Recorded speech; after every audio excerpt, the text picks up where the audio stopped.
I'm Robert Brothe from the Career Service Station, and one of my interns, Hannah Lee, and her colleagues put together this presentation that I'm going to go through with you today on company cultures and what type of culture is the right one for you. Some of the things we'll go over today include the different types of culture you see here, and a wrap-up.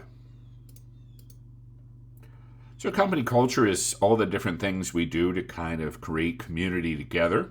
And when you have good culture, it leads to lower turnover and greater employee engagement. And when I've seen our company blossom, it's really been in making sure that we get to know each other well through these values, goals, and practices. With our team, we really much here at Brothe Enterprises have a clan culture where it's collaborative, encourages a lot of open communication. A lot of our teammates work across teams, whether it be marketing, finance, or HR, which are our core teams, or some of the special projects that we participate in.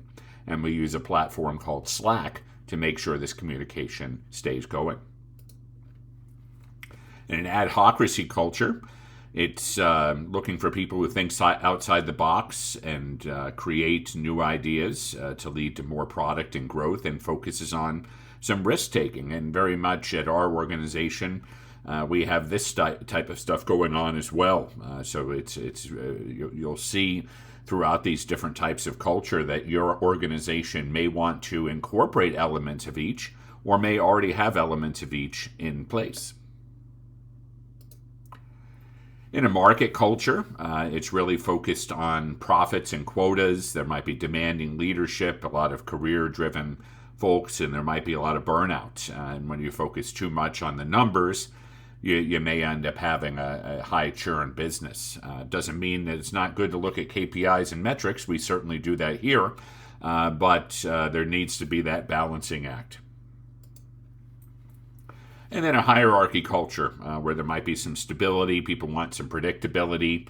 And it might be your traditional corporate structure you see in an organizational chart, but some of the disadvantages there, you might feel like there's a lack of innovation or a lack of flexibility. I know early on in my career, I worked for some organizations that really did have a hierarchy culture. And as someone who was innovative and curious and creative, it just created a disconnect between me and the organizations that had this structure. So it really made me realize that I wanted to work somewhere where I might have a little bit more flexibility.